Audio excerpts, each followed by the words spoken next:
আপনাদের কাছে দুইটা মিনিট চাই, please। আমাদের চলে যেতে হবে, প্লিজ আপনাদের কাছে 2টা মিনিট সময় চাই, আমাকে 2টা মিনিট সময় দিন। আমি একটু আমার হাজব্যান্ডকে মন ভরে শেষ দেখাটা দেখে নিই। স্বামীর লাশের সামনে দাঁড়িয়ে কান্নাজড়িত কণ্ঠে ঠিক এই কথাগুলোই পুলিশের কাছে বলছিলেন সাবেক শিক্ষামন্ত্রী ডক্টর দীপু মনি, একজন প্রভাবশালী রাজনীতিবিদ যিনি এক সময় দেশের শিক্ষা ব্যবস্থার হাল ধরেছিলেন। আজ তিনি নিজেই দাঁড়িয়ে আছেন একজন অসহায় স্ত্রীর ভূমিকায়, যার একমাত্র চাওয়া মৃত স্বামীর মুখটা শেষবারের মতো একটু দেখে নেওয়া। হ্যাঁ দর্শক, এমন হৃদয়স্পর্শী দৃশ্যের মধ্য দিয়ে সম্প্রতি আলোচনায় এসেছেন দীপু মনি এবং বিএনপি সরকার ও উচ্চ আদালতের সিদ্ধান্তে অবশেষে কারাগার থেকে মুক্তি পেতে চলেছেন তিনি।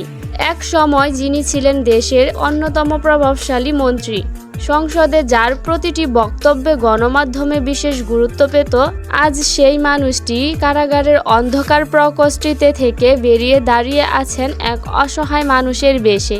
রাজনীতির উত্থাপনের এই নির্মম বাস্তবতা দেখে অনেকেই স্তব্ধ হয়ে গেছেন। ক্ষমতার শীর্ষে থাকা একজন মানুষ কিভাবে মুহূর্তের মধ্যে হয়ে উঠতে পারেন সবচেয়ে অসহায়, তারই যেন এক জীবন্ত দৃষ্টান্ত হয়ে উঠেছেন দীপু মনি। দীপু মনির স্বামীর নাম ব্যারিস্টার তৌফিক নওয়াজ। আপনারা জানলে হয়তো অবাক হবেন, ডক্টর দীপু মনি এবং ব্যারিস্টার তৌফিক নওয়াজ এক সময় প্রেমের সম্পর্কের মধ্য দিয়েই বিয়ের বন্ধনে আবদ্ধ হয়েছিলেন। তাদের মধ্যকার ভালোবাসার গভীরতা বিভিন্ন সময়ে বিভিন্ন ভিডিওতে প্রত্যক্ষ করেছেন। আমরা দেখেছি যেদিন দীপু মনি গ্রেফতার হন সেদিন তার স্বামী শারীরিকভাবে অত্যন্ত অসুস্থ থাকা সত্ত্বেও হুইল চেয়ারে করে ছুটে এসেছিলেন স্ত্রীকে এক নজর দেখার জন্য। এছাড়াও তাদের দাম্পত্য জীবনের বিভিন্ন পুরনো ভিডিওতে ধরা পড়েছে দুজনের মধ্যকার এক অসাধারণ সুন্দর সম্পর্কের ছাপ। রাজনীতির কঠিন বাস্তবতা আর ব্যক্তিগত জীবনের মধুরতা, এই দুয়ের মিশেলেই ছিল তাদের সংসার। কর্মব্যস্ত জীবনের মধ্যেও তারা একে অপরের পাশে দাঁড়িয়েছেন সব সময়। বিভিন্ন সামাজিক অনুষ্ঠানে একসঙ্গে উপস্থিত হয়েছেন, হাসি মুখে ক্যামেরার সামনে পোজ দিয়েছেন। সেই সময়কার ছবিগুলো দেখলে বোঝা যায় তাদের সম্পর্কটা ছিল নিছক আনুষ্ঠানিকতার নয়, বরং গভীর মমতা আর শ্রদ্ধার। ডক্টর দীপু মনির স্বামী ব্যারিস্টার তৌফিক নওয়াজ দীর্ঘদিন ধরে জটিল বিভিন্ন শারীরিক সমস্যায় ভুগছিলেন। অবশেষে স্বামীর মৃত্যুর পরই তিনি পেরুলে মুক্তি পেয়ে ফ্রিজিং ভ্যানের সামনে অশ্রুসিক্ত নয়নে প্রথমবারের মতো দেখেন তার প্রিয় স্বামীর নিথর দেহ। তার চারপাশে তখন ছিল আইন শৃঙ্খলা বাহিনীর সদস্য এবং অসংখ্য সংবাদকর্মী। চারপাশে তখন হাজারো মানুষের ভিড়, ক্যামেরার ফ্ল্যাশ আর সাংবাদিকদের প্রশ্নবাণ, সব মিলিয়ে এক বিভীষিকাময় পরিবেশ।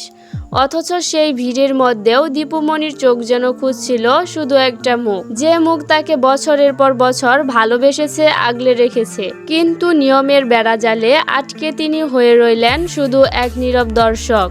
নিজের স্বামীর শেষ যাত্রায়ও তিনি হতে পারলেন না পূর্ণাঙ্গ অংশীদার। চাইলেও তিনি তার প্রিয়তম স্বামীকে বুকে জড়িয়ে ধরে কাঁদতে পারেননি শেষবারের মতো নিজের হাত দিয়ে স্বামীর মুখটা একটু ছুঁয়ে দেখতে। এই মর্মস্পর্শী দৃশ্য দেখে অনেকেই প্রশ্ন তুলেছেন, কি দরকার ছিল এমন নোংরা রাজনীতি করার, যে রাজনীতি একজন মানুষকে তার সবচেয়ে প্রিয় মানুষদের থেকেও দূরে ঠেলে দেয়। যেখানে দীপু মনির থাকার কথা ছিল স্বামীর মরদেহের একেবারে পাশে, সেখানে তিনি সুযোগ পেয়েছেন কয়েক হাত দূরে থেকে তাকে দেখার, তাও আবার কয়েক ঘন্টার জন্য। মাত্র সময় ফুরিয়ে গেলেই তাকে আবারও ফিরে যেতে হবে সেই চিরচেনা 14 শিকের ঘরে, যেখানে তার সঙ্গে শুধু নিঃসঙ্গতা আর দেয়ালের নীরবতা। বিষয়টি দেখে অনেকেরই মন কেঁদে উঠলেও দীপু মনির অতীতে করা অপরাধগুলো ভুলে যাওয়ার মতো নয়। অভিযোগ রয়েছে দীপু মনির নির্দেশে জুলাই আন্দোলনের সময় প্রাণ হারিয়েছিলেন শত শত ছাত্র জনতা। জুলাই আন্দোলন বাংলাদেশের ইতিহাসে এক অবিস্মরণীয় অধ্যায় হয়ে থাকবে, যেখানে সাধারণ শিক্ষার্থীরা রাস্তায় নেমেছিলেন ন্যায্য অধিকারের দাবিতে। কিন্তু সেই শান্তিপূর্ণ আন্দোলনকে যেভাবে দমন করা হয়েছিল তা নিয়ে আজও প্রশ্ন তুলেন মানবাধিকার। বহু পরিবার হারিয়েছে তাদের সন্তানকে, বহু মা এখনো সন্তানের ছবি বুকে জড়িয়ে কাঁদেন। সেই সময়কার ক্ষমতাসীনদের ভূমিকা নিয়ে যে তদন্ত চলেছে তাতে বারবার উঠে এসেছে দীপু মনির নাম।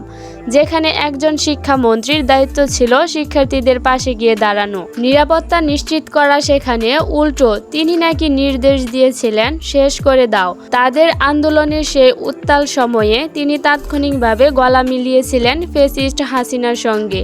কিন্তু ইতিহাসের নির্মম পরিহাস দেখুন, শেখ হাসিনা দেশ ছেড়ে ভারতে পালিয়ে যাওয়ার সুযোগ পেলেও দীপুমণি সেই সুযোগ পাননি। বিমানবন্দর থেকেই তাকে আটক করা হয় এবং তারপর থেকে দীর্ঘ 2 বছর যাবৎ তিনি কারাগারের 4 দেয়ালের মধ্যেই বন্দি জীবন কাটাচ্ছেন। তবে অন্যদিকে দীপুমণির সহজ সরল জীবনযাপন, বিশেষ করে তার আচার আচরণ ও চালচলন আমার মতো অনেকেরই বেশ পছন্দের। তিনি সবসময় হাসি খুশি থাকতে পছন্দ করতেন, মানুষের সঙ্গে মিশতে, মজা করতে ভালোবাসতেন। বিভিন্ন পুরনো ভিডিওতে তার হাস্যোজ্জ্বল প্রতিটি মুহূর্তেই দর্শকদের নজর কাড়ে এই দৈত্য সত্তায়, যেন দীপুমণিকে গড়ে তুলেছে এক জটিল চরিত্র।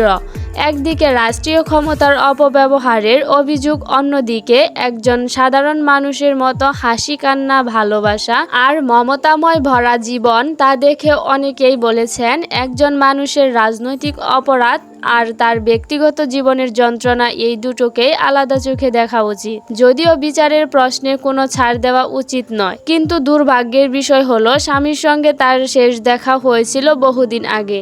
তার স্বামী ব্যারিস্টার তৌফিক নেওয়াজ দীর্ঘদিন ধরে একসঙ্গে ব্রেন স্ট্রোক, প্যারালাইসিস, কিডনি ও লিভারের নানা জটিলতায় ভুগছিলেন। দীপুমণি যখন কারাগারে বন্দী, তখন তার স্বামীর দেখাশোনার দায়িত্ব একাই কাঁধে তুলে নিয়েছিলেন তাদের মেয়ে।